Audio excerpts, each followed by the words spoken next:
पिताजी हैं तो चाचा जी पे जाना है, तो चाचा जी पे आप कैसे जाएंगे? तो पिताजी पे आप हाथ रखिए, ये पिताजी है हमारे, और ये पिताजी हमेशा यहीं रहेंगे, हिलेंगे नहीं। माता जी यहीं रहेंगी, हिलेंगी नहीं। वाइफ यहाँ रहेंगी, आप यहाँ रहोगे। ये बीच के जो ये केंद्र भाव कहलाता है, इसमें आप ये ध्यान रखिएगा, यहाँ पे आप हैं, हमेशा यहीं रहेंगे, आपकी वाइफ हमेशा यहाँ रहेंगी, क्योंकि ठीक 7वें में आपकी वाइफ आती है, यानी अपोजिट सेक्स। तो ये माता है, तो उसके ठीक अपोजिट सेक्स पिताजी हो गए, ठीक है। तो पिताजी के छोटे भाई पे जाओ। तो यहाँ से मैंने आपको एक चीज बताई है कि 1 2 3 ये छोटे भाई बहन है आपके। तो पिताजी के छोटे भाई बहन कहाँ हो गए? 1 2 3। अच्छा, अब कई लोग थोड़ा गणना ऐसे भी कर देंगे, इसको उल्टा घुमा देंगे, 1 2 3, क्योंकि जो मेरे पास सीखने आते थे तो थोड़ा सा ये यहाँ पे इशू आता है। तो थोड़ा सा ये ध्यान रखिएगा, हमें आगे की तरफ को जाना है, आगे की तरफ को जाना है, पीछे नहीं आना है, आगे की तरफ। ये सर्कल ऐसे चलेगा, ना कि ऐसे आएगा। तो ये हमारे पिताजी का भाव है, यहाँ से 1 2 और 3। तो ये चाचा का भाव हुआ, ये चाचा, चाचा, ठीक है। अब चाची कैसे निकालेंगे? चाची ठीक 7वें पे बैठी है, तो चाची को मैं फिर गणना करके बताता हूँ, 1 2 3 4, ठीक है। ये ध्यान रखिएगा, 1 ऐसे नहीं आएगा, 2 यहाँ पे नहीं आएगा, 1 2 ये भी है, 3 4 5 6 और 7। छोटी चाची या चाची यहाँ पे आ गई, ठीक है। अब ताऊ जी को अगर देखना चाहे तो ताऊ जी कैसे निकलेंगे? मतलब पिताजी के जो बड़े भाई हैं, बड़े ब्रदर हैं, वो कहाँ से देखे जाएंगे? तो यहाँ हम हैं, तो हमारे बड़े भाई बहन 11th हाउस में बैठे हैं।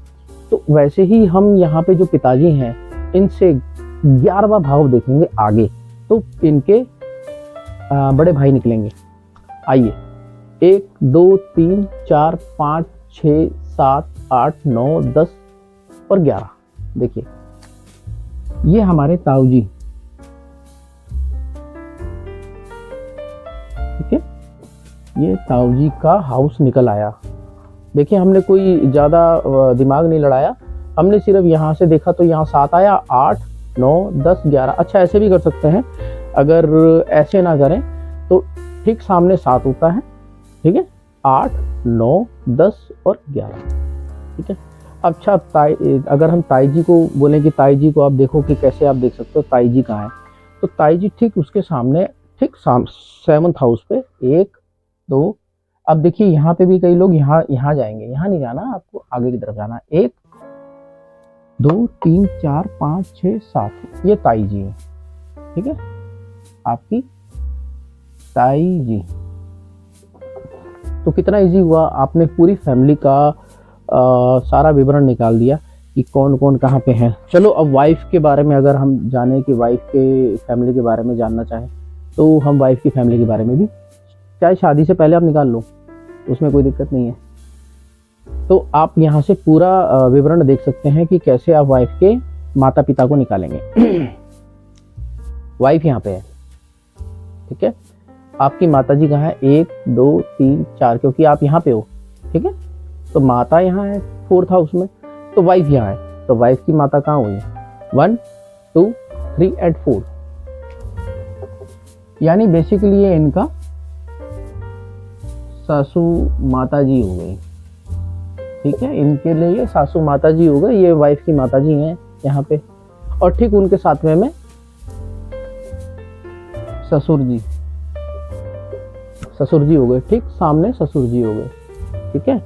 तो इसको इस हिसाब से भी समझा जा सकता है कि पिताजी तो वहाँ सासू माता होंगी, और यहाँ माता जी तो वहाँ ससुर जी होंगे, ठीक है, मतलब वो उल्टा होता है, ठीक, क्योंकि आपके ठीक सामने है, तो इसलिए वो उल्टा होगा ही होगा। अब इनके वाइफ के हम देखें कि कई लोग कहते हैं कि भाई हमारा साल है या हमारे साली हमारे लिए भाग्यशाली है, नहीं है, ये भी एक कई लोगों की वर्डिंग रहती है। तो वो आप कैसे देख सकते हैं, तो वो बता रहा हूँ आपको। ये वाइफ है, आपके छोटे भाई बहन यहाँ से देखे गए 3रे हाउस से, 1 2 3, ये छोटे भाई बहन है। तो छोटा, अगर आपसे छोटा भाई बहन यानी या वाइफ से छोटे भाई बहन है, तो हम कहाँ से देखेंगे? 1 2 एंड 3, यहाँ पे साला आपका, ठीक है, और साली देखा जाएगा। और ये आपका भाग्य भाव भी है। तो बेसिकली मैंने देखा है जो जनरली छोटे आपके वैश्य भाई बहन होते हैं वो हमेशा आपके लिए 90% भाग्यशाली रहेंगे। जब भी वो आएंगे तो आपके लिए वो भाग्य लेके आएंगे।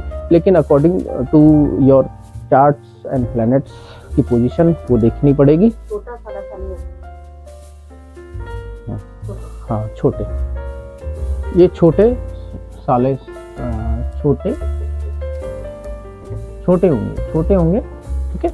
तो अब अगर बोलो कि भाई हमें बड़ा देखना है, बड़े साले और साले साहिबा पे चलना है, तो बताओ कैसे देखेंगे।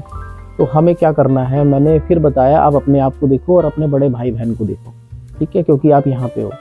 तो यहाँ से 11वें भाव में आपके बड़ा भाई और बहन है। तो हम यहाँ पे वाइफ के पास जाएंगे वापस से। तो यहाँ से हम 11th गिनेंगे, 11 आगे बढ़ जाएंगे। तो 1 2 3 4 5 6 7, ठीक है। या हम ऐसे भी गिन सकते हैं, 7 तो यहाँ तक आया, 8 9 10 और 11। देखो ये बड़े आपके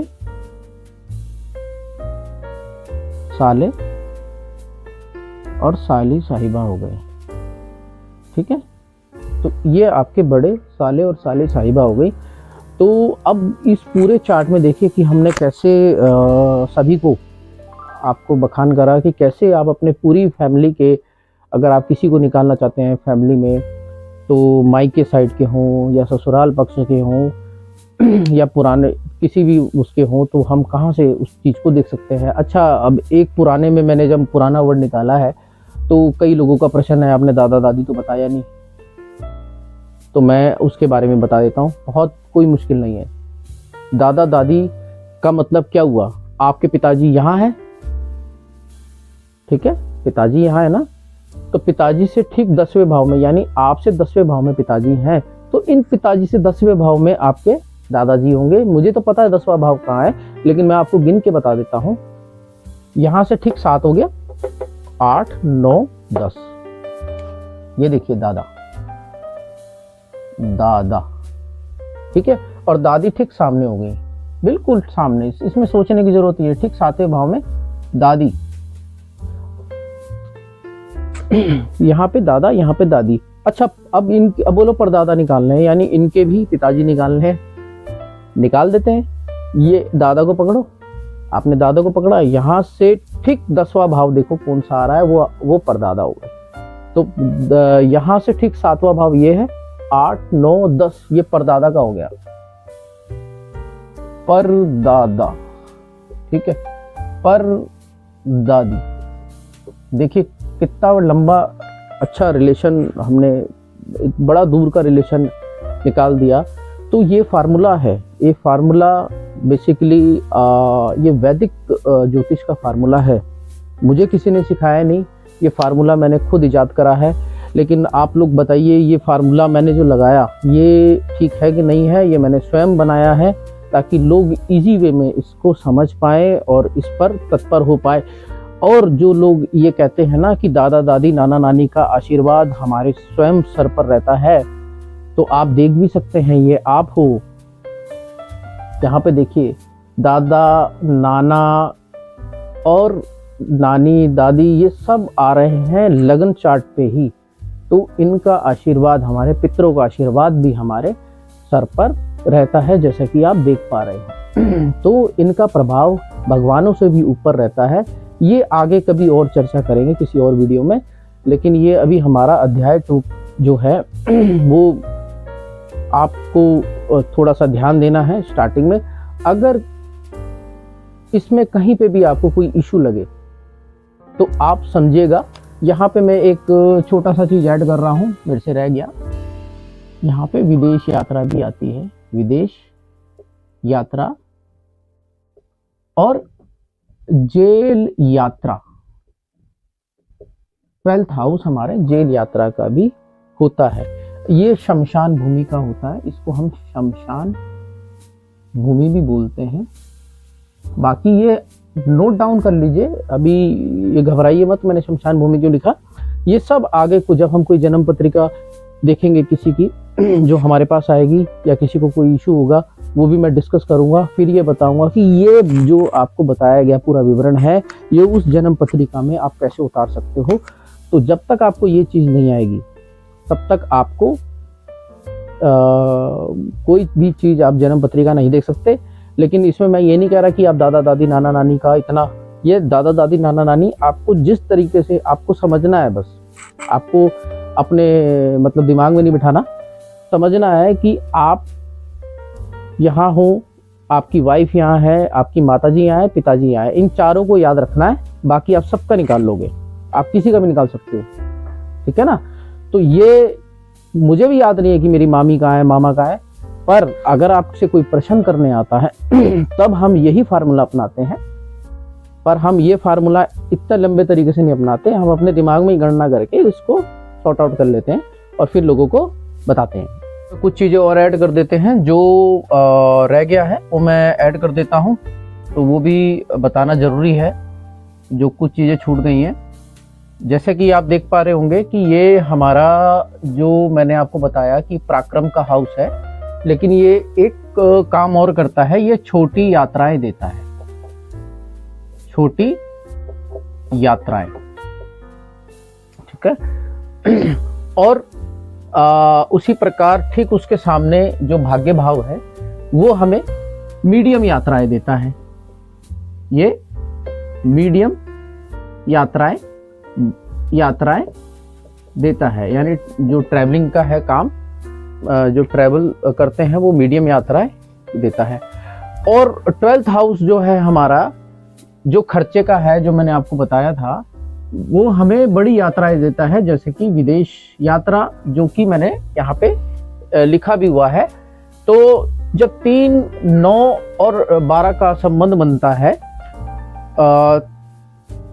जब ग्रह साथ में, यहाँ पे अभी ग्रह नहीं है कोई, क्योंकि ये मैं आपको एक लगन चार्ट में 1 से लेके 12 तक के भावों का विवरण दे रहा हूँ कि किस भाव का क्या स्वभाव है, जो कि आगे जब हम जन्म पत्रिका किसी की देखेंगे तो उसमें फिर ये मैं आपको बता पाऊंगा क्लियरली। तो तब आप उससे कोरिलेट कर पाएंगे कि यहाँ से हम जो विदेश यात्रा है या यात्रा है कैसे देखी जाती है, तो वो मैं आपको क्लियरली बता पाऊंगा। तो इस चीज़ को समझ लीजिए, छोटी यात्राएं, मध्यम यात्राएं और उच्च यात्राएं यानी बड़ी यात्राएं यहाँ से। तो अब हम आते हैं थोड़ा सा इस भाव में, ये शिक्षा का भाव है, यह है शिक्षा। तो हमारे से 5th हाउस में है शिक्षा, यानी हमारी जो स्टडी है वो यहाँ से देखी जाती है। और यहाँ से, यानी यहाँ से 5th हाउस, और 5th हाउस का 5th हाउस होता है उच्च शिक्षा, उच्च शिक्षा यानी हायर स्टडीज। तो जब हम यहाँ से शिक्षा का देख रहे हैं, तो यहाँ से हमारा ये है कि शिक्षा का जो हाउस है हमारा, तो यहाँ ये 5th हाउस है, यानी हमारे से 5वां स्थान पड़ता है, 1, 2, 3, 4, 5 शिक्षा का। तो शिक्षा का अगर हम यहाँ का 5th हाउस का भी 5th हाउस देखेंगे, तो ये उच्च शिक्षा का हाउस कहलाता है। तो इस चीज़ का ध्यान रखिएगा, ये उच्च शिक्षा है। अगर किसी के हायर स्टडीज़ के बारे में आप जानना चाहते हैं कि भाई, कई लोग बोलते हैं कि हम बहुत उच्च शिक्षा प्राप्त कर पाएंगे कि नहीं पाएंगे, हमें उसमें सफलता मिल पाएगी कि नहीं मिल पाएगी, तो यहाँ पे आप 9वें भाव को जरूर देखिए, उसके 5th हाउस को जरूर देखिए, 9वें भाव को, इन दोनों भाव को आपको देखना बहुत जरूरी है। और कुछ प्रश्न ऐसे आते हैं कि भाई हमारी जो उच्च शिक्षा के लिए हम विदेश जा सकते हैं कि नहीं, तो फिर जैसे मैंने बताया कि अगर विदेश यात्रा होगी तो 3, 9, 12 का संबंध होना चाहिए, तब जाके विदेश यात्रा होती है। और अगर उसको शिक्षा के लिए बाहर जाना है या अच्छी जगह जाना है पढ़ने के लिए, तो यहाँ से हमें 5th हाउस को, 9th हाउस को और 12th हाउस को कनेक्ट होना जरूरी है। तो वो एज पर ग्रह, मैं जब कोई ऐसी जन्मपत्री आएगी तो मैं आपके साथ उसको आप बताऊंगा, तो आप एक बार देखिएगा, तो आप तब समझ पाएंगे कि मैं बोलना क्या चाह रहा हूँ। अभी सिंपली आप ये समझिए कि ये शिक्षा का है, ये उच्च शिक्षा का है। तो और वो अपना अगर विदेश में जाना चाहते हैं तो इससे कनेक्टिविटी बनती है, तभी हो पाता है, नहीं तो ऐसे नहीं हो पाएगा। ठीक है। अब लास्ट बात आपसे ये है कि यहाँ पे एक चीज रह गया, ये हमारा कुटुंब परिवार है। कुटुंब परिवार, कुटुंब परिवार, कुटुंब परिवार मीन्स आपके घर परिवार, कुटुंब परिवार, आपके घर परिवार, आप ही का नहीं, घर परिवार पूरा होल सोल। जैसे आप हैं, चाचा ताऊ हैं, वो यहाँ पे मदर का आपके क्या कहते हैं वाइफ का नहीं आएगा, यहाँ पे आपका देखा जा रहा है, तो ये आपके कुटुंब परिवार है, ठीक है। और इसमें अगर कोई चीज मैं देख पा रहा हूँ तो कुछ, हाँ इसमें ये देखिए कि यहाँ पे मैं एक चीज ऐड कर रहा हूँ, ये है राइट आई, ठीक है। इसको हम लिखेंगे राइट आई और इसको लिखेंगे लेफ्ट आई, लेफ्ट आई, ठीक है। तो ये कुछ अलग से जानकारी है जो मैं अभी आपको ऐड करा के दे रहा हूं, तो ये चीजें छूट रही हैं तो मैं आपको इसी में ऐड कराया है। तो आप देख लीजिएगा कि राइट आई ये कहते हैं, लेफ्ट आई इसको कहते हैं। तो आगे पता लगेगा कि मतलब अगर किसी को आईज में कोई प्रॉब्लम है, इश्यूज है, तो हमें यहाँ पे राइट आई के लिए क्या देखना है और लेफ्ट आई के लिए क्या देखना है, तो यहाँ पे ये देख लीजिएगा। और एक चीज और, अब मैं यहाँ पे एक लाइन खींच रहा हूं, ठीक है। ये कुंडली का बेसिकली यहाँ पे आना था कट बीच में, तो बीच में आ रहा है ये जो हिस्सा है हमारा पूरे चार्ट का, वो राइट एंगल कहलाता है, राइट साइड, ठीक है। और ये वाला जो एंगल आपका पूरा चार्ट का कहलाता है, ये लेफ्ट का कहलाता है, लेफ्ट साइड है। तो इस पे आप थोड़ा सा ध्यान दीजिए कि मैं यहाँ पे क्या कह रहा हूँ, यहाँ पे क्या कह रहा हूँ, इसको आप थोड़ा सा समझिए। कि ये पूरा राइट का हिस्सा है हमारा, ये हमारा पूरा राइट का हिस्सा है। यहाँ पे हम बाजू में राइट बाजू की बात कर सकते हैं, जैसे राइट बाजू, ठीक है। ये राइट बाजू हो गया, ये लेफ्ट हो गया, लेफ्ट बाजू हो गया। तो कुंडली में हमारा जो बीच में ये लाइन जो मैंने लगाई है, ये वैसे आपको लगाने की जरूरत नहीं है, ये मैं आपको सिर्फ सिखाने के लिए बता रहा हूँ कि कुंडली का जो ये भाग होता है, जैसे आप अगर सीधे खड़े हो जाते हैं आप अपनी बॉडी के अकॉर्डिंगली, जैसे मैं खड़ा हूँ तो ये मेरे राइट साइड का पोर्शन है और ये लेफ्ट साइड का पोर्शन है। तो इसीलिए हमारे ये कुंडली भी ऐसे ही बताती है। देखिए यहाँ पे ये राइट साइड का पोर्शन है और ये लेफ्ट साइड का पोर्शन है। और ये जो एंगल है जो मैंने अभी ये डिस्कस करा है, ये इसलिए करा है कि आगे जाके जब कोई रत्न धारण किया जाता है तो कई लोग बोलते हैं ना, कई आप लोगों की भी एक क्यूरियोसिटी कई लोगों की होती है कि भाई सीधे हाथ में पहने या लेफ्ट हैंड में पहने किसी रत्न को या गले में पहने। तो ये इसका महत्व बहुत अच्छा है। तो बस शॉर्ट में बता देता हूँ, अगर कोई ग्रह के लिए अगर आप रूबी पहन रहे हैं, मोती पहन रहे हैं, पुखराज पहन रहे हैं, अगर वो राइट साइड में है तो राइट हैंड में बहुत अच्छा रिजल्ट देगा, और लेफ्ट साइड में कोई ग्रह है तो लेफ्ट हैंड में पहनिए तो वो उसका रिजल्ट बहुत अच्छा रहेगा। अब जो गले की बात आती है तो वो लग्न पे आती है, जो लग्न में है या सप्तम भाव में है, तो अगर कोई ग्रह इससे रिलेटेड अगर आप कोई रत्न पहन रहे हैं तो हमारा लगन में होना चाहिए या सप्तम भाव में होना चाहिए। तो हम गले में पहनेंगे तो हमारे लिए वो बहुत अच्छा माना जाएगा। तो अब इसमें जो चीज़ें हैं मैंने अभी ऐड कराई हैं उसको आप नोट कर लीजिए, और आप भी इसको लिखिए अपने पास, और सारी चीज़ें आपको नोट डाउन करनी है। और अगर कोई भी आपको इशू इसमें लगता है तो आप कमेंट में ज़रूर लिखिए कि आप इसमें कुछ जानना और चाहते हैं, या आपकी कोई भी किसी भी चीज़ में आपको लगता है कि भाई मेरे को समझ नहीं आया, तो आप मेरे से ज़रूर कमेंट में आप बात कीजिए, लिखिए, उसका आपको आंसर ज़रूर मिलेगा, या उसके लिए कोई एक अलग से वीडियो बना के आपको समझा दिया जाएगा। तो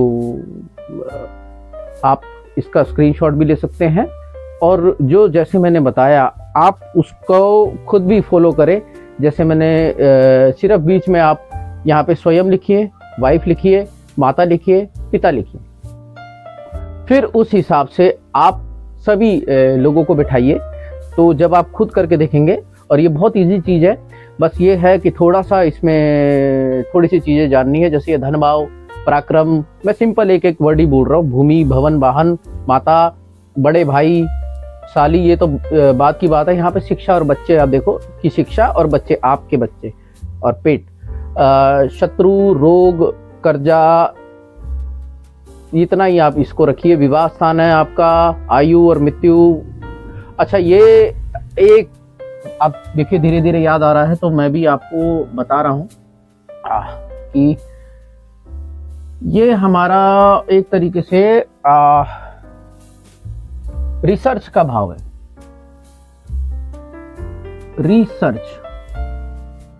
रिसर्च भाव है ये रिसर्च भी दिखाता है। रिसर्च यानी आप किसी प्रकार से रिसर्च करते हैं अपने किसी भी चीज में, तो अगर किसी का अष्टम भाव कहीं कनेक्ट हो रहा है, और हालांकि इस भाव को सभी लोग बहुत बुरा बताते हैं, सही नहीं बताते, तो ये जो रिसर्च भाव है, अगर आप रिसर्च करने लगेंगे किसी चीज पे, और यही भाव आदमी को ज्योतिषी भी बनाता है, बहुत अच्छा ज्योतिषी बनाता है। लेकिन वो मैं आपको आगे बताऊंगा कि कैसे ये आपको एक ज्योतिषी, सफल ज्योतिषी बना देगा। आपको ऐसी रेमेडीज पता होंगी, या लोगों को आप जो जो चीजें बताएंगे वो उनके साथ, उनको भी लगेगा नहीं बिल्कुल आपने क्लियरली, मतलब बिल्कुल सत्य बात बोली है। और ये जो आप रेमेडीज किसी को देंगे वो भी लगेगी, क्योंकि ये जो रिसर्च भाव है, इसकी कनेक्टिविटी होनी चाहिए, वो आगे आपको वीडियो में बताई जाएगी। अब लास्ट बात, ज़्यादा मैं बात को लंबा ना खींचते हुए यहाँ पे एक चीज़ बताऊंगा। ये मैंने लड़के के लिए बताया है कि अगर कोई लड़का है यहाँ पे, तो वहाँ पे इसकी वाइफ यहाँ है, तो इस चीज को जरूर समझिएगा कि एक ये लड़की की भी जन्म पत्रिका, ये जन्म पत्रिका नहीं है, ये एक चार्ट है जो मैंने आपको समझाने के लिए बताया है। तो लड़की का यहाँ पे भी हो सकता है कि एक लड़की अगर देखना चाहे तो लड़की यहाँ है, ठीक है, और लड़का फिर यहाँ हो जाएगा उसका।